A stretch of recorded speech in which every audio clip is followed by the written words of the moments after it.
we can show you the magic of how your body works. We can show you the dangers of when things go wrong.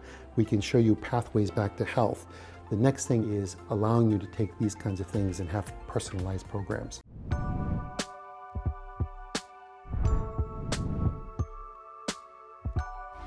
We're basically trying to understand how the human body works from the molecular to the gross anatomy.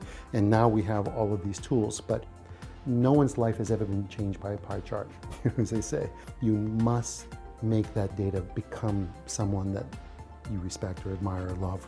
And then all of a sudden it has impact.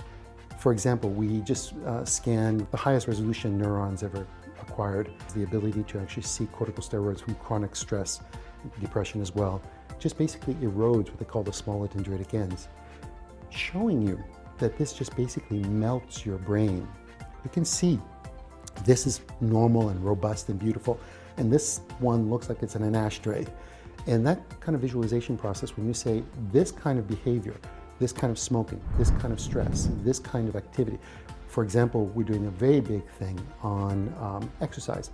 And everyone's always thinking about exercise and relationship. I'm gonna feel strong, I'm gonna feel a little bit better, you're gonna lose some weight. The reality is, there's so many other things going on from exercise. There's a molecule that we are rendering is called BDNF, brain-derived neurotrophic factor, where that molecule is called miracle grow for the brain. And one of the only things that makes it is exercise. So if you want to grow new neurons, if you want your brain to be optimized for learning, the number one thing for it is exercise. One of the number one things for staving off Alzheimer's, exercise. One of the number one things for increasing your HDL, which basically improves your quality of your life significantly, is exercise. And so we're actually showing you how every one of these molecules affects every part of your life, so that when you take action, you know that this is not this kind of like, well, generally I know. No, even at the molecular level, it's very cool to see my brain being built back up from this molecule for my walk or run or bicycle. It's very cool. And that allows people to understand, as they've been saying for many, many years, that this is being quantified in their body by these actions. And they know there's results. If we can show you the marvel of how your body works and how you can control it from a biological perspective, and then once we've done those two things as an artist, we want to make it beautiful. That beauty engages a person, which allows them to empower themselves with educating themselves for what's going on. The visualization process is a process of acquiring many different kinds of data from many different kinds of sources, depending on what level you're looking at. Meaning, are we looking at the molecular? Are we looking at the cellular?